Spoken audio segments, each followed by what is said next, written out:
পৃষ্ঠ সংখ্যা 323, প্রশ্ন সংখ্যা 19। কোরিয়ার সংকটের সমাধানে ভারতের ভূমিকা কী ছিল? কোরিয়া যুদ্ধে ভারত এক গুরুত্বপূর্ণ ভূমিকা পালন করে। এই যুদ্ধে ভারতের সামনে জোট নিরপেক্ষ নীতি প্রয়োগের সুযোগ এনে দেয়। এক্ষেত্রে যুদ্ধ শুরু হওয়ার আগেই কিন্তু ভারতকে কার্যকরী ভূমিকা গ্রহণ করতে হয়েছিল। জওহরলাল নেহরু প্রধানমন্ত্রীতে ভারত সরকার কোরিয়ার সমস্যায় গুরুত্বপূর্ণ ভূমিকা পালন করে বিশ্বের দরবারে প্রশংসিত হয়। কোরিয়ার সংকটের সমাধানে ভারতের ভূমিকা। সভাপতিত্বে এক যুদ্ধবিরতি ঘোষণা। 2 কোরিয়ার মধ্যে সমস্যার সূচনা লগ্নে তার সমাধানের উদ্দেশ্যে জাতিপুঞ্জ 9 জন সদস্যের একটি অস্থায়ী কমিশন গঠন করে, যার সভাপতি ছিলেন বিশিষ্ট ভারতীয় কূটনীতিবিদ KPS মেনন। প্রতিবেদনে মেনন বৃহৎ শক্তিবর্গকে ঐক্যবদ্ধভাবে এই সমস্যা মিটিয়ে নেবার আহ্বান জানান এবং তা না হলে ভয়ঙ্কর পরিস্থিতির সৃষ্টি হতে পারে বলে সাবধান করে দেন। এই কমিশনের দায়িত্ব ছিল শান্তিপূর্ণ নিরপেক্ষ নির্বাচনের মাধ্যমে কোরিয়ায় একটি জাতীয় সরকার প্রতিষ্ঠা করা। অবশেষে ভারতের অদম্য প্রচেষ্টা 1953 27 জুলাই যুদ্ধবিরতি কার্যকর হয়েছিল। 2 যুদ্ধবন্দী সমস্যায়। যুদ্ধ শেষে যুদ্ধবন্দী সমস্যার সমাধানের জন্য ভারতের জেনারেল থিমাইয়ার সভাপতিত্বে কমিশন গঠিত। নিরপেক্ষ রাষ্ট্রসমূহের প্রত্যাবাসন কমিশন। অবশেষে ভারতে অদম্য প্রচেষ্টা 1953 খ্রিস্টাব্দের 27 জুলাই যুদ্ধবিরতি কার্যকর হয়েছিল। 2 যুদ্ধবন্দী সমস্যায়। যুদ্ধ শেষে যুদ্ধবন্দী সমস্যার সমাধানের জন্য ভারতের জেনারেল থিমাইয়ার সভাপতিত্বে গঠিত হয় নিরপেক্ষ রাষ্ট্রসমূহের প্রত্যাবাসন কমিশন। এক নিরপেক্ষ রাষ্ট্রটি কমিশন ঘোষণা করে যে এক স্বদেশে ফিরতে না চাওয়া যুদ্ধবন্দীরা নিরপেক্ষ দেশে বাস করতে পারবেন। 2 স্বদেশে ফিরতে অনিচ্ছুক যুদ্ধবন্দীরা বেসামরিক ব্যক্তিরূপে চিহ্নিত হবেন। অনিচ্ছুক ও বেসামরিক 15,000 যুদ্ধবন্দী ফরমোজা তাইওয়ান থেকে এবং 7,000 উত্তর কোরিয়ার যুদ্ধবন্দী দক্ষিণ কোরিয়া বসবাস করতে পারবেন। 3 যুদ্ধবন্দীদের 60 দিনের মধ্যে নিজ নিজ দেশে ফেরত পাঠাতে হবে। কমিশনের এই ঘোষণায় যুদ্ধবন্দী সমস্যার সন্তোষজনক মীমাংসা হয়। 2 শান্তির প্রতি দায়বদ্ধতায়। 2 কোরিয়ার মধ্যে যুদ্ধ শুরু হলে নিরাপত্তা পরিষদের সঙ্গে ভারত ও উত্তর কোরিয়াকে আক্রমণকারী বলে চিহ্নিত করে, তবে কোরিয়ার সমস্যার সমাধানের তৃতীয় কোনো হস্তক্ষেপের প্রভাবে ভারত প্রতিবাদ জানায়। ভারত জানায় যে কোরিয়ার সমস্যা আরও জটিল হয়ে উঠবে। ভারতের লক্ষ্য ছিল যুদ্ধের আগ্রাসী কর্মসূচি থেকে উভয় পক্ষকে সরিয়ে শান্তির পথে নিয়ে আসা। এই প্রতিবাদে শান্তির প্রতি ভারতের দায়বদ্ধতা সুস্পষ্ট হয়। 3 মার্কিন আগ্রাসনের বিরোধিতা। তৎকালীন ভারতের প্রধানমন্ত্রী জওহরলাল নেহরু মার্কিন যুক্তরাষ্ট্র কর্তৃক রাষ্ট্রসংঘকে তাবেদার সংগঠনে পরিণত করার প্রচেষ্টাকে সমালোচনা করেন। তিনি এই ব্যাপারে স্পষ্ট ভাষায় ভারতের উদ্দেশ্য বর্ণনা প্রসঙ্গে বলেন যে ভারত স্থায়ীভাবে নিরপেক্ষ নয়, জোটবদ্ধ নয়। উত্তর কোরিয়ার বিরোধিতা করা অর্থ পশ্চিমী দেশগুলোকে তোষণ করা নয়। 4 চীন কোরিয়া যুদ্ধবিরতিতে। জাতিপুঞ্জের শান্তিরক্ষা বাহিনী উত্তর কোরিয়া দখলের পর চীন সীমান্তে ইয়ালু নদীর তীরবর্তী অঞ্চলে বোমাবর্ষণ শুরু করলে সোভিয়েত মদতপুষ্ট চীনের স্বেচ্ছাসেবক বাহিনী জাতিপুঞ্জের বাহিনীর ওপর পাল্টা আক্রমণ করে। চীনা বাহিনী দক্ষিণ কোরিয়ার রাজধানী সিওল দখল করে নিলে মার্কিন রাষ্ট্রপতি ট্রুম্যান সেনাপতি জেনারেল ম্যাকার্থারকে বরখাস্ত করে চীনের সঙ্গে সমঝোতা চায়। অবশেষে সোভিয়েতের মধ্যস্থতা উভয়ের মধ্যে যে যুদ্ধবিরতি প্রস্তাব আসে, ভারত তাতে সমর্থন জানায়। ভারতের সভাপতিত্বে একটি নিরপেক্ষ কমিশনের ওপর 2 দেশের বন্দি বিনিময় দায়িত্ব দেওয়া হয়। ইতিপূর্বে জাতিপুঞ্জে চীনকে আক্রমণকারী বলে অভিহিত করে একটি প্রস্তাব পাশ হলে ভারত তার বিরোধিতা করে। 5 জোট নিরপেক্ষতার সুদৃঢ়করণ। ভারত যে জোট নিরপেক্ষ নীতির প্রতি আন্তরিকভাবে বিশ্বাসী তা কোরিয়ার যুদ্ধে ভারতের ভূমিকা থেকে পরিস্ফুট হয়। ভারতের জোট নিরপেক্ষতার মধ্যে যে কোনো খাদ নেই তা বোঝা যায় যখন নেহেরু সরকার প্রথমে উত্তর কোরিয়াকে আক্রমণকারী দেশ হিসেবে ঘোষণা করে এবং পরে মার্কিন নীতির সমালোচনা করে। পরস্পর বিরোধী সমালোচনা। 1 কোরিয়া যুদ্ধে শান্তিপূর্ণ মীমাংসার লক্ষ্যে ভারতের ভূমিকাকে চীন ও রাশিয়া পশ্চিমী তোষণ বলে সমালোচনা করে। আবার 2 আমেরিকা যুক্তরাষ্ট্র, ইংল্যান্ড প্রভৃতি দেশে কোরিয়ার সমস্যায় ভারতের ভূমিকাকে কমিউনিস্ট তোষণ বলে সমালোচনা করে। মন্তব্য। কোরিয়ার যুদ্ধে ভারতের নিরপেক্ষ নীতি যে সঠিক তা প্রমাণিত হয়েছিল যখন 2 কোরিয়ায় পুরাতন সীমারেখাকে মেনে নিয়েছিল। আসলে কোরিয়ার সংকট বা কোরিয়ার যুদ্ধের শান্তিপূর্ণ মীমাংসা ভারত মনে প্রাণেই চেয়েছিল। ভারতের এই আন্তরিক সৎ নিরপেক্ষ ভূমিকা পরোক্ষভাবে তৃতীয় বিশ্বের দেশগুলোকে উৎসাহিত করেছিল। প্রশ্ন 20 ইন্দোচীন কিভাবে ঠান্ডা লড়াইয়ের কেন্দ্রে পরিণত হয়? ভিয়েতনাম যুদ্ধের পটভূমি লেখো। ইন্দোচীনে ঠান্ডা লড়াইয়ের কেন্দ্রে রূপান্তর। দ্বিতীয় বিশ্বযুদ্ধের পরবর্তী সময়কালে আন্তর্জাতিক রাজনীতিতে সবচেয়ে দীর্ঘস্থায়ী উল্লেখযোগ্য ঠান্ডা লড়াইয়ের কেন্দ্র ছিল ইন্দোচীন। ইন্দোচীন কটি পৃথক পৃথক অঞ্চল টংকিং, লাওস, কম্বোডিয়া, আন্নাম, কোচিন, চীন নিয়ে গঠিত ছিল। প্রথমে ফরাসি উপনিবেশাধীন শাসন ও পরে জাপানি সাম্রাজ্যবাদী আগ্রাসনের কবল থেকে মুক্ত হতে চাইলে দক্ষিণ পূর্ব এশিয়ার এই ইন্দোচীন অঞ্চলটি ধীরে ধীরে ঠান্ডা লড়াইয়ের কেন্দ্রে পরিণত হয়। পৃষ্ঠ সংখ্যা 324। প্রথম পর্যায় 1 ফরাসি উপনিবেশের বিরোধিতার সূত্রে ফরাসি সম্রাট তৃতীয় নেপোলিয়ন আন্নামের সম্রাটের সঙ্গে এক চুক্তি স্বাক্ষরের মাধ্যমে ইন্দোচীনের ওপর উপনিবেশিক আধিপত্য কায়েম করেন। প্রথম বিশ্বযুদ্ধ চলাকালীন মিত্রশক্তি জোটের সদস্য রাষ্ট্রগুলি ঔপনিবেশিক সাম্রাজ্যের ভিত আলগা হতে শুরু করে। ইন্দোচীনে ফরাসি কর্তৃত্বের বিরোধিতা শুরু হয়। ফরাসি উপনিবেশবাদের বিরোধিতা ইন্দোচীনকে ঠান্ডা লড়াইয়ের আবর্তে জড়িয়ে দেয়। 2 জাপানি সাম্রাজ্যবাদের বিরোধিতার সুযোগে দ্বিতীয় বিশ্বযুদ্ধে নাৎসি বাহিনীর হাতে বিধ্বস্ত হয়ে ফ্রান্স ইন্দোচীন ত্যাগ করলে জাপান সেখানে কর্তৃত্ব স্থাপন করেন। জাপান ইন্দোচীনে পূর্বতন আন্নামের সম্রাট বাওদাইয়ের নেতৃত্বে এক তাবেদারি সরকার প্রতিষ্ঠা করে। এর বিরুদ্ধে হো চি মিনের নেতৃত্বে পরিচালিত ইন্দোচীনে জাতীয়তাবাদী আন্দোলনকে সোভিয়েত সাম্যবাদী শক্তির সমর্থন জানালে ইন্দোচীন ঠান্ডা লড়াইয়ের কেন্দ্রে পরিণত হয়। 3 মার্কিন হস্তক্ষেপের সূত্র দ্বিতীয় বিশ্বযুদ্ধের অন্তিম লগ্নে অক্ষশক্তি জোটের পরাজয় সুনিশ্চিত হলে সমগ্র দক্ষিণ পূর্ব এশিয়া জাপানি সাম্রাজ্যবাদের পতন ঘনিয়ে আসে। হো চি মিনের নেতৃত্বে ভিয়েতনামে মুক্তি ফৌজ আরও তীব্রভাবে মুক্তি আন্দোলন গড়ে তুলতে সচেষ্ট হয়। এরকম পরিচালিত ফ্রান্স, ব্রিটিশ ও মার্কিন মদতে ভিয়েতনামে ফরাসি উপনিবেশিক সাম্রাজ্য পুনঃপ্রতিষ্ঠায় উদ্যত হলে ইন্দোচীন ঠান্ডা লড়াইয়ের কেন্দ্রে পরিণত হয়। দ্বিতীয় পর্যায়ে দিয়েন বিয়েন ফু ঘটনা ও জেনেভা সম্মেলনের মাধ্যমে ফ্রান্স ভিয়েতনাম থেকে সরে গেলে ইন্দোচীনের সাময়িক শান্তি প্রতিষ্ঠিত হয়। কিন্তু জেনেভা সম্মেলনের সিদ্ধান্ত রূপায়ণের পথে মার্কিন যুক্তরাষ্ট্র প্রতিবন্ধক হয়ে দাঁড়ালে ভিয়েতনাম সংকটের দ্বিতীয় পর্ব শুরু হয়। ইন্দোচীন সহ সমগ্র দক্ষিণ পূর্ব এশিয়া জুড়ে মার্কিন যুক্তরাষ্ট্র সাম্যবাদের প্রসার রোধের জন্য বেষ্টনী নীতিকে বলবৎ করতে উদ্যোগ নেয়। মার্কিন যুক্তরাষ্ট্র দক্ষিণ ভিয়েতনামে 9 দিন দিয়েম কে রাষ্ট্রপতি নিয়োগ করে ক্ষমতায় বসালে তার বিরুদ্ধে চীন ও সোভিয়েত মদতে ভিয়েতমিনরা যুদ্ধ শুরু করে। এই যুদ্ধ ক্রমশ ঠান্ডা লড়াইয়ের পরিবেশ তৈরি করে। ভিয়েতনাম যুদ্ধের পটভূমি সূচনা হো চি মিনের নেতৃত্বে ভিয়েতনামবাসী সুদীর্ঘকাল 1956 থেকে 75 খ্রিস্টাব্দ পর্যন্ত যে যুদ্ধ চালিয়েছিল তা ভিয়েতনাম যুদ্ধ নামে পরিচিত। 7 প্যারিস শান্তি বৈঠকে ভিয়েতনাম সমস্যার সমাধানে উদ্যোগ নেওয়া হয়। আলোচনায় অংশ নেন ভিয়েতনাম প্রতিনিধি কুয়ান থুই এবং মার্কিন প্রতিনিধি অ্যাভারল হ্যারিম্যান। কিন্তু দুর্ভাগ্যের বিষয়ে শান্তি চুক্তি আলোচনাকারে হো চি মিন শেষ নিঃশ্বাস ত্যাগ করেন 1969 3রা সেপ্টেম্বর। বিশ্বজুড়ে সোভিয়েত সাম্যবাদের প্রসার রোধের জন্য মার্কিন আগ্রাসনের নগ্ন রূপ ছিল ভিয়েতনাম যুদ্ধ।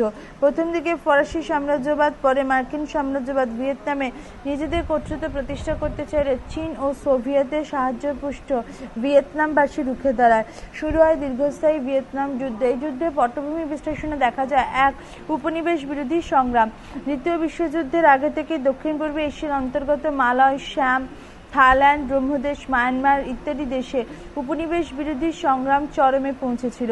এই সমস্ত উপনিবেশ বিরোধী সংগ্রামে প্রভাবিত হয়ে দক্ষিণ পূর্ব এশিয়া ইন্দোচীন, টংকিং, আন্নাম, কোচিন, চীন, লাওস, কম্বোডিয়া তথা ভিয়েতনামে হো চি মিনের নেতৃত্বে ফরাসি সাম্রাজ্যবাদের বিরুদ্ধে মুক্তিযুদ্ধ শুরু হয়। 2 রুশ জাপান যুদ্ধের ফলাফল রুশ জাপান যুদ্ধের ফলাফল জাপানের অনুকূলে যাওয়ায় দক্ষিণ পূর্ব এশিয়াবাসীর মন থেকে শ্বেতাঙ্গ ভীতি দূর হয়। তারা বিশ্বাস করতে শুরু করে যে ভিয়েতনাম ও ফরাসি সাম্রাজ্যবাদের অবসান ঘটাতে পারবে। ফান চু লিন এবং ফান বই চাও প্রমুখ নেতৃত্বে ফরাসি সাম্রাজ্যবাদের বিরুদ্ধে ভিয়েতনামে রাজনৈতিক চেতনার বিকাশ ঘটে।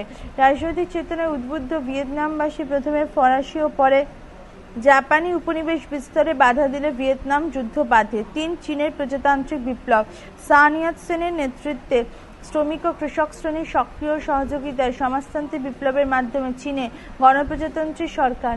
3 চীনের প্রজাতান্ত্রিক বিপ্লব সান ইয়াত-সেনের নেতৃত্বে শ্রমিক ও কৃষক শ্রেণীর সহযোগিতায় সমাজতান্ত্রিক বিপ্লবের মাধ্যমে চীনে গণপ্রজাতন্ত্রী সরকার প্রতিষ্ঠিত হয়।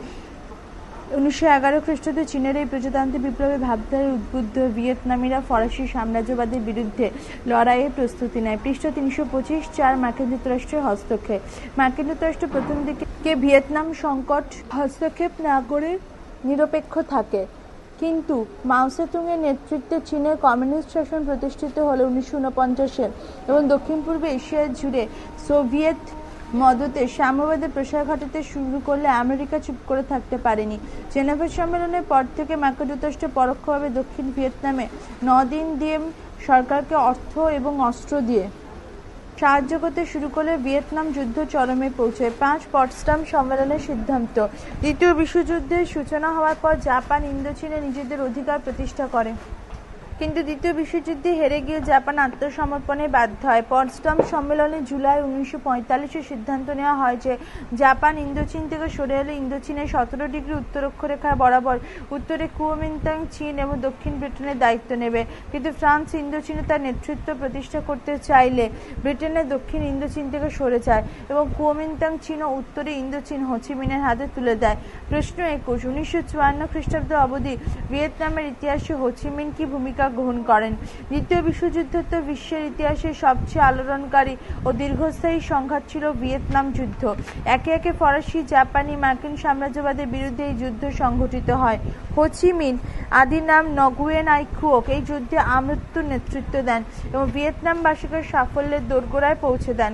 তিনি ছিলেন ভিয়েতনামের মুক্তি সংগ্রামের পথপ্রদর্শক ও প্রাণপুরুষ। ভিয়েতনামের যুদ্ধে হোচিমিনের ভূমিকা। 1. ভিয়েতনামে ওয়ার্কার্স পার্টি গঠন।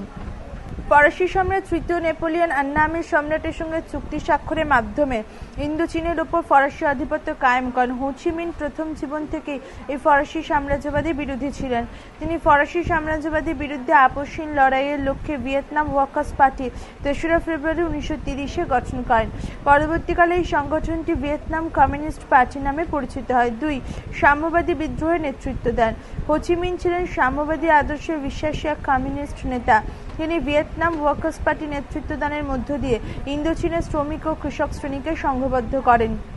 ইন্দোচীনে এই সমস্ত শ্রমজীবীদের নিয়ে তিনি এক সাম্যবাদী বিদ্রোহের সূচনা ঘটান।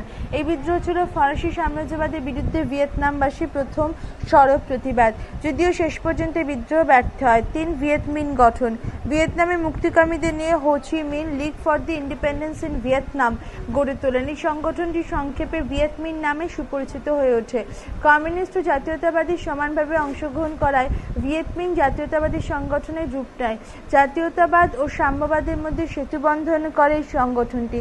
এ প্রসঙ্গে ব্রায়ান ক্লোজিয়ার বলেছেন যে ফরাসি ঔপনিবেশিকতাবাদকে প্রতিরোধের লক্ষ্যে সাম্যবাদ ও জাতীয়তাবাদ একই ধারায় মিশে যায়। 4. জাপানি সাম্রাজ্যবাদের বিরুদ্ধে লড়াই।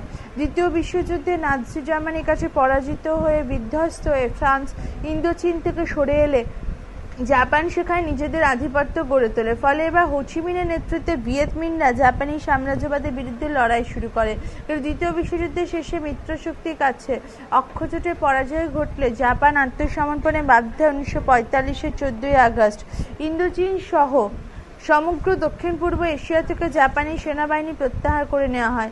এই সুযোগে ভিয়েতনাম মুক্তি ফৌজ হ্যানয় দখল করেন 29শে আগস্ট 1945 খ্রিস্টাব্দে। 5. ভিয়েতনাম গণতান্ত্রিক প্রজাতন্ত্র গঠন। জাপানিদের ফেলে যাওয়া অস্ত্রশস্ত্রের সাহায্যে হো চি মিন আন্নাম ও টংকিং দখল করেন এবং হ্যানয়ে স্বাধীন ভিয়েতনামের গণতান্ত্রিক প্রজাতন্ত্র গঠন করেন 1945-এর 2রা সেপ্টেম্বর। এদিকে কুওমিন্টাং চীন উত্তর ভিয়েতনাম এবং ব্রিটেন দক্ষিণ ভিয়েতনাম ছেড়ে চলে যায়। পটসডাম সম্মেলনে সিদ্ধান্ত হয় যে ইন্দোচীনকে 17 ডিগ্রি উত্তর অক্ষাংশ বরাবর 2 ভাগে ভাগ করা হবে। উত্তরাংশে কুওমিন্টাং চীন এবং দক্ষিণাংশে ব্রিটিশরা দায়িত্বভার নেবে। কুওমিন্টাং চীন এবং হোচিমিনের হাতে উত্তর ভিয়েতনাম ছেড়ে গেল দক্ষিণ ভিয়েতনামে ব্রিটেন ফরাসি আধিপত্য পুনঃপ্রতিষ্ঠার সুযোগ করে দিয়ে যায়। যাই হোক, হোচিমিনের দৃঢ়তার জন্য ফ্রান্স ভিয়েতমিনের সঙ্গে চুক্তি স্বাক্ষরে 1946-এ 1 মার্চ বাধ্য হয়। এই চুক্তির মাধ্যমে ফ্রান্স ভিয়েতনামকে ইন্দোচীন ফেডারেশন এবং ফরাসি ইউনিয়নের অংশ হিসেবে স্বীকৃতি দেয়। 6. ফরাসি আগ্রাসন প্রতিরোধ। ভিয়েতমিনের সঙ্গে চুক্তি স্বাক্ষরের পরও ফ্রান্স ভিয়েতনামের সমগ্র অংশে নিজের ক্ষমতা পুনঃপ্রতিষ্ঠায় সচেষ্ট হয়। হাইফং অঞ্চলে ফ্রান্স নির্বিচারে বোমাবর্ষণ করলে 1946-এর নভেম্বরে প্রায় 6,000 নিরীহ অসামরিক ভিয়েতনামবাসী মারা যায়।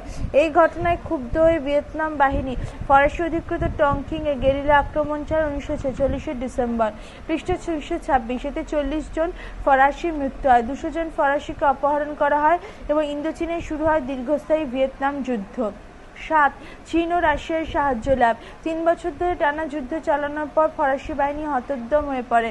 ফরাসি কর্তৃপক্ষ কূটনীতির আশ্রয় নেয়। তারা ইন্দোচীনের ফ্রান্স সম্রাট বাউদাইয়ের নেতৃত্বে এক প্রতিদ্বন্দ্বী স্বাধীন সরকার গঠন করে 1949 খ্রিস্টাব্দে। ফরাসি নিয়ন্ত্রণাধীন এই সরকারকে স্বীকৃতি দেয় মার্কিন যুক্তরাষ্ট্র। ব্রিটেনের মতো পশ্চিমী শক্তিগুলো 1950 ফেব্রুয়ারিতে পুঁজিবাদী দেশগুলো এই ভূমিকায় নবগঠিত চীনের প্রজাতান্ত্রিক সরকার এবং রাশিয়ার প্রমাদগণে দক্ষিণ পূর্বে এশিয়ার সাম্যবাদের প্রভাব অক্ষুণ্ণ রাখার লক্ষ্যে তারা হো চি মিনের নেতৃত্বাধীন সরকারকে সাহায্যের হাত বাড়িয়ে দেয়। 8. দিয়েন বিয়েন ফুর ঘটনা, ফ্রান্সের চূড়ান্ত পরাজয়। মার্কিন যুক্তরাষ্ট্রের কাছ থেকে সাহায্য পেয়েও ভিয়েতমিনদের বিরুদ্ধে যুদ্ধে ফরাসি বাহিনী 1953 খ্রিস্টাব্দের শেষ দিকে ক্রমাগত পরাজয়ে বরণ করতে থাকে। হ্যানয় ও হাইফংয়ের মতো গুরুত্বপূর্ণ অঞ্চলে তাদের হাতছাড়া হয় 1954-তে। এই অবস্থায় ফরাসি সেনাপতি নেভারে ভিয়েতমিনদের সম্পূর্ণ ধ্বংস করার লক্ষ্যে এক নতুন পরিকল্পনা গ্রহণ করেন, যা নেভারে প্ল্যান নামে পরিচিত। এই পরিকল্পনা অনুসারে ফ্রান্স উত্তর ভিয়েতনামের টংকিংয়ে দিয়েন বিয়েন ফু নামক স্থানে একটি সশস্ত্র ঘাঁটি নির্মাণ করেন। এই খবর পেয়ে ভিয়েতমিন সেনাপতি জেনারেল নগুয়েন গিয়াপ সেই ঘাঁটি ধ্বংস করেন ও 15,000 ফরাসি সেনাকে বন্দী করেন। 57 দিন অবরুদ্ধ থাকার পর ফরাসি বাহিনী আত্মসমর্পণে বাধ্য হয় 1954 7ই মে। 8 বছরব্যাপী এই যুদ্ধের জন্য ফ্রান্সকে প্রচুর মূল্য দিতে হয়। এই যুদ্ধে মোট 92,000 ফরাসি সেনা নিহত হয় এবং প্রায় 1,14,000 সেনা আহত হয়। 9. জেনেভা সম্মেলন।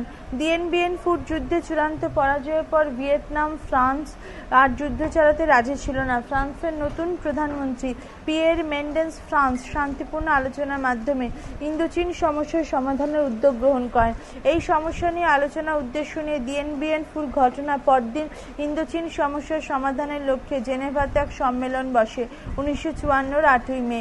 এই সম্মেলনে হো চি মিন সরকার সঙ্গে ফ্রান্স এক চুক্তি স্বাক্ষর করে। চুক্তি অনুসারে এক 17 ডিগ্রি অক্ষরেখা বরাবর ভিয়েতনামকে দুভাগে ভাগ করা হয়। বলা হয়, অক্ষরেখা উত্তরাংশে হো চি মিনের নেতৃত্বাধীন ভিয়েতমিন এবং দক্ষিণাংশে ফরাসি নিয়ন্ত্রণাধীন নদিন দিয়েমের শাসন প্রতিষ্ঠিত হবে। 2. ভিয়েতনামের বিভাজন সম্পূর্ণ অস্থায়ী। শান্তিপূর্ণ উপায়ে ভিয়েতনামের সংযুক্ত উদ্দেশ্যী জাতিপুঞ্জের দ্বারা গঠিত হয়। 1955 জুলাই মাসে এখানকার নির্বাচন অনুষ্ঠিত হবে। 3. ভিয়েতনামের নির্বাচন তদারকি উদ্দেশ্যে ভারতের নেতৃত্বে একটি আন্তর্জাতিক নিয়ন্ত্রণ কমিশন গঠিত হয়। এই কমিশনের ওপর 2 সদস্য ছিল পোল্যান্ড ও কানাডা। 4. এই চুক্তিতে আরও বলা হয় যে উত্তর ও দক্ষিণ ভিয়েতনাম থেকে সকল বিদেশি সেনা অপসারণ করা হবে। 5. লাওস ও কম্বোডিয়া থেকে ফরাসি ও ভিয়েতমিন বাহিনী সরিয়ে দেওয়া হবে।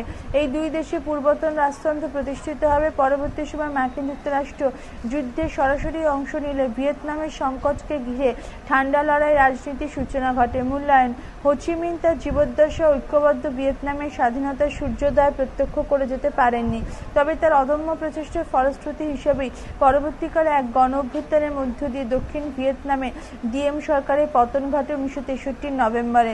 ভিয়েতনামীদের গেরিলা রণকৌশলে বিধ্বস্ত হয়ে এবং বিশ্ব জনমতের বিরোধিতার জেরে মার্কিন যুক্তরাষ্ট্র সেনা প্রত্যাহার করে নিলে ভিয়েত কিংরা দক্ষিণ ভিয়েতনামে দখল নেয়। 1976 উত্তর ও দক্ষিণ ভিয়েতনামের মিলনে আত্মপ্রকাশ ঘটে হো চি মিনের স্বপ্নের সোশ্যালিস্ট রিপাবলিক অব ভিয়েতনামের। প্রশ্ন 22, ভিয়েতনাম যুদ্ধের একটি সংক্ষিপ্ত বর্ণনা দাও। ভূমিকা: দ্বিতীয় বিশ্বযুদ্ধের পরবর্তী সময়কালে আন্তর্জাতিক সম্পর্কের ইতিহাসে এক দীর্ঘস্থায়ী সংঘাত ছিল ভিয়েতনাম যুদ্ধ। হো চি মিনের নেতৃত্বে ভিয়েতনামবাসী 1945 থেকে 75 যে সংগ্রাম চালিয়েছিল তা ইতিহাসে ভিয়েতনাম যুদ্ধ নামে পরিচিত। তৃতীয় বিশ্ব উপনিবেশবাদ বিরোধী সংগ্রামকে গৌরবান্বিত করেছিল ভিয়েতনাম যুদ্ধ। ভিয়েতনাম যুদ্ধে ভিয়েতনামীরা প্রথমে ফরাসি সাম্রাজ্যবাদ ও পরে মার্কিন সাম্রাজ্যবাদকে ধ্বংস করে স্বাধীনতা অর্জন করে। ভিয়েতনাম যুদ্ধ পটভূমি: যে সমস্ত ঘটনা ভিয়েতনাম যুদ্ধে পটভূমি রচনায় সাহায্য করেছিল সেগুলি হচ্ছে: 1. দক্ষিণ পূর্ব এশিয়া ঔপনিবেশিক বিরোধিতা। দ্বিতীয় বিশ্বযুদ্ধে আগে থেকেই দক্ষিণ পূর্ব এশিয়া অন্তর্গত মালয়, শ্যাম, থাইল্যান্ড, ব্রহ্মদেশ, মায়ানমার সহ বিভিন্ন দেশে উপনিবেশ বিরোধী আন্দোলন শুরু হয়, যার অংশীদার হয় হো চি মিনের নেতৃত্বে ভিয়েতনামও। 2. রুশ জাপান যুদ্ধের ফলাফল।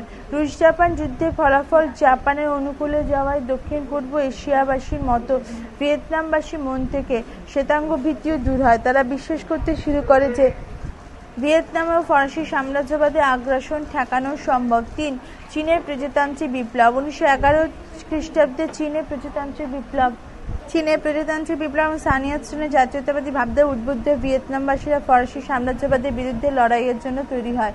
পৃষ্ঠা 327। 4 আমেরিকার হস্তক্ষেপ। মার্কিন যুক্তরাষ্ট্র অবশেষে যেভাবে ভিয়েতনামের অভ্যন্তরীণ সমস্যা হস্তক্ষেপ করে, তাহলে উত্তর ও দক্ষিণ ভিয়েতনামবাসীদের অভ্যন্তরীণ দ্বন্দ্ব আরও বেড়ে যায়, পরিণামে যুদ্ধ বাধে। ভিয়েতনাম যুদ্ধের প্রথম পর্ব 1945 থেকে 54 খ্রিস্টাব্দ। 1 ফরাসি নীতি। ফ্রান্স প্রথমে দক্ষিণ ইন্দোচীনে আধিপত্য কায়েম করেছিল, কিন্তু ফ্রান্স শুধুমাত্র তা নিয়ে সন্তুষ্ট থাকতে রাজি ছিল না। সে চেয়েছিল গোটা ইন্দোচীনের ফরাসি আধিপত্য প্রতিষ্ঠা করতে। অপরদিকে হো চি মিন চেয়েছিলেন ভিয়েতনামের সম্পূর্ণ স্বাধীনতা। ফলে স্বাভাবিকভাবেই যুদ্ধের সূচনা ঘটে। 2 ভিয়েতমিন ফ্রান্স চুক্তি। ভিয়েতনাম সংঘর্ষের প্রথম দিকে ভিয়েতমিন ও ফ্রান্সের মধ্যে এক চুক্তি স্বাক্ষরিত 1946 পয়লা মার্চ, যাতে ফ্রান্স ভিয়েতনামকে ইন্দোচীন ফেডারেশন ও ফরাসি ইউনিয়নের অংশরূপে স্বীকৃতি দেয়। কিন্তু 1946 নভেম্বর মাসে ফ্রান্স হাইফং অঞ্চলে বোমা নিক্ষেপ করে 6000 নিরীহ অসামরিক ভিয়েতনামীকে হত্যা করলে সংঘর্ষ শুরু হয়। 3 ইন্দোচীনের স্বাধীন সরকার প্রতিষ্ঠা। 1946 খ্রিস্টাব্দে অক্টোবর থেকে টানা 3 বছর সংঘর্ষের পর বাও দাইয়ের নেতৃত্বে ইন্দোচীনের স্বাধীন সরকার প্রতিষ্ঠিত হয়। ব্রিটেনের মার্কিন যুক্তরাষ্ট্র সহ বিভিন্ন দেশে নবগঠিত সরকারকে স্বীকৃতি দেয় 1950 ফেব্রুয়ারি। এইদিকে উত্তর ভিয়েতনামে হো চি মিনের সরকারকে চীন ও রাশিয়ার সমর্থন জানায়। 4 নেভারি প্ল্যান। ডিয়েন বিয়েন ফুর ঘটনা। মার্কিন যুক্তরাষ্ট্র ফ্রান্সকে $1000 মিলিয়ন অর্থ সাহায্য করে, তবুও ফরাসি বাহিনী 1953 শেষ দিক থেকে একের পর এক রণক্ষেত্রে হাঁটতে থাকে। 1954 প্রথম দিকে হ্যানয় ও হাইফং এর মতো গুরুত্বপূর্ণ অঞ্চলও ফ্রান্সে হাতছাড়া হয়। এই অবস্থায় ফরাসি সেনাপতি নেভারে ভিয়েতমিনদের সম্পূর্ণ ধ্বংস করার উদ্দেশ্যে এক নতুন পরিকল্পনা গ্রহণ করেন, যা নেভারে প্ল্যান নামে পরিচিত। এই পরিকল্পনা শুনে ফ্রান্স উত্তর ভিয়েতনামের টংকিং এর ডিয়েন বিয়েন ফু নামে একটি স্থানে অস্ত্রশস্ত্র সমেত একটি দুর্ভেদ্য ঘাঁটি নির্মাণ করে। কিন্তু যেভাবেই হোক ডিয়েন বিয়েন ফুতে ফরাসি ঘাঁটি নির্মাণের খবর ভিয়েতমিনদের কাছে পৌঁছে যায়। এরই প্রেক্ষিতে যথাযথ প্রস্তুতির পর সেনাপতি জেনারেল নগভেন ঘিয়াপে সময়োচিত আক্রমণে ভিয়েতমিন সেনারা প্রায় 15,000 ফরাসি সেনাকে বন্দী করে তোলে। এইভাবে 57 দিন অবরুদ্ধ থাকার পর 1954 7ই মে ফরাসিরা জেনারেল নগভেন ঘিয়াপের কাছে আত্মসমর্পণে বাধ্য হয়। জেনেভা সম্মেলন 1954। ডিয়েন বিয়েন ফুর যুদ্ধে চূড়ান্ত পরাজয়ের পর ফরাসি বাহিনী আত্মসমর্পণ করলে তার পরদিনই 8ই মে 1954 খ্রিস্টাব্দে জেনেভায় ইন্দোচীন সমস্যার সমাধান কল্পে একটি সম্মেলন বসে। জেনেভা সম্মেলনে 20 জুলাই যুদ্ধবিরতি চুক্তি সম্পাদিত হয়। নির্ধারিত হয় এক 17 ডিগ্রি অক্ষরেখা বরাবর ভিয়েতনামকে দুভাগে ভাগ করা হয়। 2 ওই অক্ষরেখা উত্তরাঞ্চলে ভিয়েতমিনদের এবং দক্ষিণাঞ্চলে ফরাসি নিয়ন্ত্রণাধীন 9 দিন ডিএমএ শাসন প্রতিষ্ঠিত হবে। 3 উত্তর ও দক্ষিণ ভিয়েতনামে কোথাও কোনো বিদেশি সেনা থাকবে না। 4 ভিয়েতনামের বিভাজন হবে সম্পূর্ণ অস্থায়ী। 5 শান্তিপূর্ণ উপায়ে 2 ভিয়েতনামের মিলনের জন্য রাষ্ট্রসংঘ গঠিত একটি তদারকি কমিশনের নেতৃত্বে নির্বাচন আহ্বান করা হবে 1956 জুলাই মাসে। ভিয়েতনাম যুদ্ধের দ্বিতীয় পর্ব 1956 থেকে 75। 1 জেনেভা সম্মেলনের ব্যর্থতা। জেনেভা সম্মেলন 1954 খ্রিস্টাব্দের দ্বারা ভিয়েতনাম সমস্যার সমাধান হয়নি। জেনেভা সম্মেলনে ভিয়েতনাম যুদ্ধের একটি অধ্যায়ের সমাপ্তি ঘটালো আর একটি নতুন অধ্যায়ের সূচনা করে। ফলে সমস্যা অব্যাহত থাকায় ভিয়েতনামের শান্তি প্রতিষ্ঠিত হয়নি। 2 যুদ্ধে আমেরিকার অংশগ্রহণ। দিনের পর দিন ইন্দোচীনে হো চি মিনের প্রভাব বাড়তে থাকলে আমেরিকা উদ্বিগ্ন হয়ে ওঠে। ইন্দোচীনে হো চি মিনের প্রভাব প্রতিপত্তিকে আটকানোর জন্য ফরাসি নিয়ন্ত্রণাধীন 9 দিন ডিএমকে দক্ষিণ ভিয়েতনামের রাষ্ট্রপতি পদে বসানো হয়ে থাকে। মার্কিন যুক্তরাষ্ট্র দক্ষিণ ভিয়েতনামে ব্যাপক আর্থিক সামরিক সাহায্য পাঠাতে শুরু করে। এছাড়াও আর্থিক ও সামরিক সাহায্য পাঠাতে শুরু করে।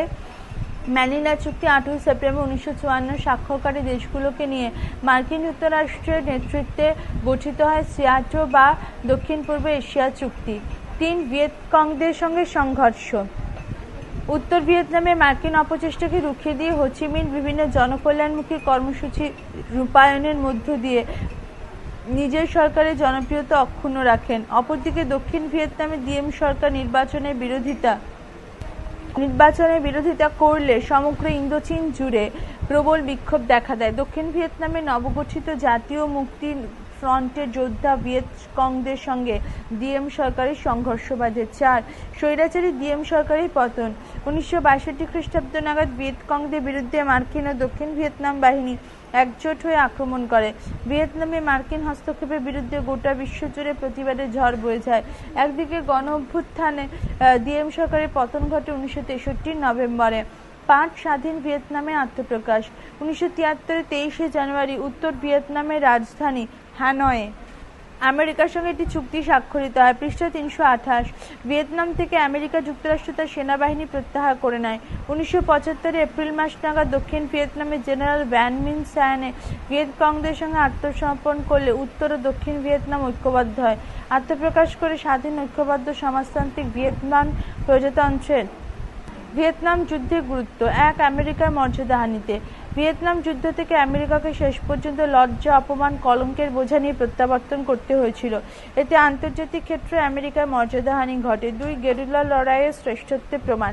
ভিয়েতনামবাসী গেরিলা পদ্ধতিতে মারণপণ লড়াই করতে হয়েছিল। বিশ্বের এক শ্রেষ্ঠ শক্তির প্রথাগত যুদ্ধ পদ্ধতিকে তছনছ করে দিয়ে যুদ্ধের গুরুত্বকে অনেক বাড়িয়ে দেয়। 3. মার্কিন পররাষ্ট্রনীতির দৈন্যতা প্রকাশ। এই যুদ্ধে আমেরিকা হস্তক্ষেপ বিশ্বাসী যেমন অনুমোদন করেননি, তেমনি মার্কিনী জনপদ এ ব্যাপারে দ্বিধাবিভক্ত হয়ে পড়ে। ফলে মার্কিন পররাষ্ট্রনীতির দৈন্যদশা প্রকট হয়। 4. জনসমর্থনে অপরিহার্যতা প্রমাণ। জনগণের সাহায্য ও সমর্থন ছাড়া কোনো যুদ্ধে যে সাফল্য লাভ অসম্ভব, তাই যুদ্ধে আরও একবার প্রমাণিত হয়। উপসংহার: ভিয়েতনাম যুদ্ধ ছিল দক্ষিণ পূর্বে এশীয় উপনিবেশ বিরোধী সংগ্রামের এক দীর্ঘ অধ্যায়। মর্গানথাউ তাই ভিয়েতনাম যুদ্ধকে মার্কিন শক্তিনীতি অপপ্রয়োগ বলে অভিহিত করেছেন।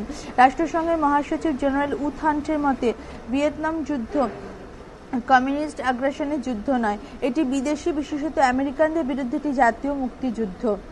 প্রশ্ন সংখ্যা 23। আমেরিকা যুক্তরাষ্ট্র কেন ভিয়েতনাম যুদ্ধে জড়িয়ে পড়েছিল? এই যুদ্ধে আমেরিকা কেন পরাজিত, অথবা ভিয়েতনামে আমেরিকা হস্তক্ষেপ করেছিল কেন? ভিয়েতনামের বিরুদ্ধে যুদ্ধে আমেরিকার পরাজয়ের কারণগুলো লেখো। 3+5। ভিয়েতনামে আমেরিকা হস্তক্ষেপের কারণ। বিশ্বকে কমিউনিস্ট প্রভাবমুক্ত করার লক্ষ্যে আমেরিকা যুক্তরাষ্ট্র ভিয়েতনাম যুদ্ধে নিজেকে জড়ায়। প্রথম দিকে আড়াল থেকে আমেরিকা উত্তর ও দক্ষিণ ভিয়েতনামের মধ্যে গৃহযুদ্ধ বাঁধানোয় মদত দেয়, কিন্তু যখন সাম্যবাদী চীন ও সোভিয়েত রাশিয়া হো চি মিনের নেতৃত্বাধীন উত্তর ভিয়েতনামকে মদত দিতে শুরু করে, তখন আমেরিকা সরাসরি ভিয়েতনাম সমস্যায় হস্তক্ষেপ করে। ফরাসি উপনিবেশ বিরোধী সাম্যবাদ বিরোধী নেতা দিন দিয়েমকে দক্ষিণ ভিয়েতনামের রাষ্ট্রপতি মনোনীত করে। ভিয়েতনামের অভ্যন্তরীণ রাজনীতিতে নিজেকে জড়িয়ে নেয়। তদানীন্তন মার্কিন বিদেশমন্ত্রী জন ফস্টার ডালেস বলেছিলেন যে মুক্ত পৃথিবীর মানুষকে কমিউনিস্টদের হাত থেকে রক্ষা করার দায়িত্ব মার্কিন যুক্তরাষ্ট্রেরই। ভিয়েতনাম যুদ্ধে আমেরিকা যোগ দিয়েছিল কিছু স্বার্থ চরিতার্থ করার লক্ষ্যে। এগুলো হচ্ছে: 1. সাম্যবাদ রোধ। প্রথমে সোভিয়েত নেতৃত্ব, পরে চীনের মদতে সমগ্র দক্ষিণ পূর্ব এশিয়া জুড়ে সাম্যবাদের প্রসার ঘটতে থাকে। আমেরিকা যুক্তরাষ্ট্র সবসময় চেয়েছে সাম্যবাদের প্রভাব রোধ করতে। তাই আমেরিকা যুক্তরাষ্ট্র বেষ্টনী নীতি অনুসরণ করে দক্ষিণ ভিয়েতনামকে কমিউনিস্টদের প্রভাব থেকে মুক্ত করতে এবং দক্ষিণ পূর্ব এশিয়ার কমিউনিস্ট প্রভাবকে দক্ষিণ পূর্ব এশিয়ার ভিয়েতনামের সংকটকে কেন্দ্র করে। 4. তৃতীয় বিশ্বের কর্তৃত্ব প্রতিষ্ঠা। দ্বিতীয় বিশ্বযুদ্ধ শুরু হলে ইউরোপের মতো এশিয়াও বিভিন্ন দেশে প্রত্যক্ষ বা পরোক্ষভাবে কম বেশি যুদ্ধে জড়িয়ে পড়ে। যুদ্ধান্তে এশিয়ার দেশগুলোকে অর্থ সাহায্য না পেয়ে যুদ্ধ শুরু হয়। মার্কিন কর্তৃত্ব প্রতিষ্ঠার প্রচেষ্টা। দক্ষিণ পূর্বে এশিয়ায় ভিয়েতনাম সমস্যা আমেরিকাকে তৃতীয় বিশ্বের কর্তৃত্ব প্রতিষ্ঠার সুযোগ এনে দেয়। উপসংহার: অনাবশ্যক। অর্থহীন যুদ্ধে মার্কিন যুব সমাজ স্বতঃস্ফূর্তভাবে যোগ দিতে চায়নি, তাই সমগ্র আমেরিকা জুড়ে প্রতিবাদের ঝড় ওঠে। মার্কিন যুক্তরাষ্ট্র ভিয়েতনাম যুদ্ধে নিজেকে জড়িয়ে ফেলল। শেষ পর্যন্ত প্যারিস শান্তি বৈঠকের মাধ্যমে এক যুদ্ধবিরতি চুক্তি 1973 খ্রিস্টাব্দে সম্পাদিত হয়। চুক্তি অনুযায়ী মার্কিন যুক্তরাষ্ট্র দক্ষিণ ভিয়েতনাম থেকে সরে আসার সিদ্ধান্ত নেয়। উত্তর এবং দক্ষিণ ভিয়েতনাম ঐক্যবদ্ধ স্বাধীন রাষ্ট্ররূপে আত্মপ্রকাশ করে। ভিয়েতনামের বিরুদ্ধে যুদ্ধে আমেরিকার পরাজয়ের কারণ।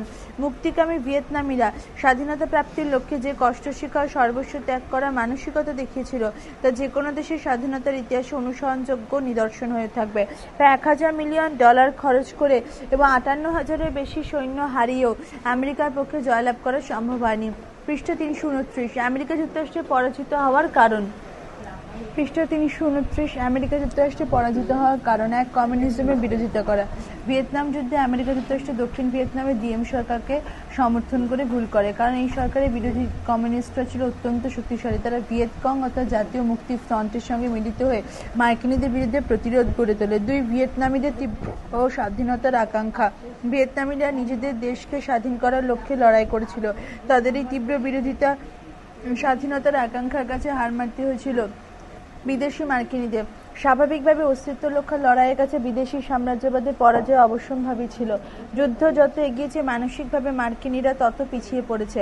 ৩ গেরিলা রণকৌশল। ভিয়েতনামি মুক্তিযুদ্ধরা গেরিলা যুদ্ধ পদ্ধতিতে মার্কিনীদের থেকে এগিয়ে ছিল। শুধুমাত্র আকাশ থেকে বোমাবর্ষণ করে মার্কিন সেনাবাহিনী ভিয়েতনামি সেনাদের ধ্বংস করতে পারেনি। ৪ অজানা পরিবেশ। মার্কিন সেনাভূমি মাতৃভূমি ছেড়ে সম্পূর্ণ অজানা পরিবেশে লড়াই করতে এসেছিল। তাই চেনা জানা পরিবেশে ভিয়েতনামি সেনারা সহজে যেভাবে যুদ্ধ পরিচালনা করতে পেরেছিল মার্কিনীরা সেভাবে পারেনি। ৫ বিশ্ব জনমত। দ্বিতীয় বিশ্বযুদ্ধের সময় জার্মানিতে যতগুলো বোমাবর্ষণ করা হয়েছিল তার ৩ গুণেরও বেশি বোমা ভিয়েতনামের উপর নিক্ষেপ করেছিল মার্কিন যুক্তরাষ্ট্র।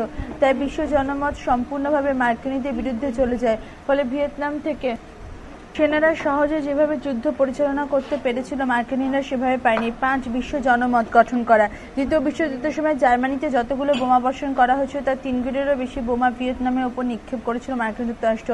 তাই বিশ্ব জনমত সম্পূর্ণভাবে মার্কিনীদের বিরুদ্ধে চলে যায়। ফলে ভিয়েতনাম থেকে সেনা প্রত্যাহার করতে হয়েছিল মার্কিন যুক্তরাষ্ট্রকে। ৬ সোভিয়েত ও চীনের ভূমিকা। সোভিয়েত এবং চীন সাম্যবাদের আদর্শে উদ্বুদ্ধ ভিয়েতনামকে প্রচুর পরিমাণে অস্ত্রশস্ত্র সহ সামরিক সাজসরঞ্জাম নিয়মিত যোগান দিয়েছিল। তাই মার্কিন যুক্তরাষ্ট্র বিপুল সংখ্যক সেনাই যুদ্ধে নিয়োগ করলেও সফল হতে পারেনি। ৭ ভৌগোলিক দূরত্ব। মার্কিন যুক্তরাষ্ট্র থেকে ভিয়েতনামের ভৌগোলিক দূরত্ব ছিল কয়েক হাজার মাইল। এত দূর থেকে যুদ্ধকে নিয়ন্ত্রণ করে সফল হওয়া ছিল অসম্ভব। তাই শেষ পর্যন্ত মার্কিন যুক্তরাষ্ট্র ভিয়েতনামের যুদ্ধ থেকে পিছু হটতে বাধ্য হয়েছিল। উপসংহার: ভিয়েতনামের যুদ্ধে আমেরিকা যুক্তরাষ্ট্রকে হারিয়ে ভিয়েতনাম শুধু যে নিজেদেরকে স্বাধীনতা করে তা নয়, তাই এর সঙ্গে সমগ্র দক্ষিণ পূর্ব এশিয়ার মুক্তির সূর্যোদয় ঘটায়। ছোট্ট একটি গরিব দেশ ভিয়েতনামের কাছে আমেরিকার পরাজয় মার্কিন রাজনীতির ইতিহাসে এক কলঙ্কজনক অধ্যায়।